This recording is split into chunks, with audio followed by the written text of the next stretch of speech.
आप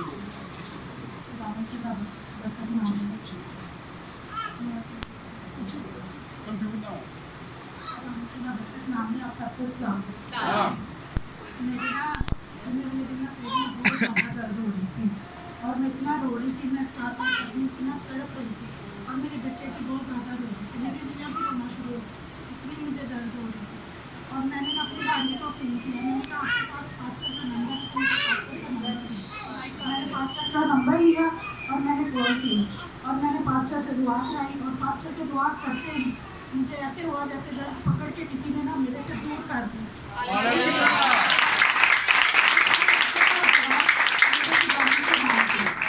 इसमें हम लोगों ने ये कदम बनाए कि हमारे लिए कुछ करें और हमें भी ज़रूरत है कि खुदा के आदमी के साथ चलने की, हमें ये खुदा से बख्शे। आमीन।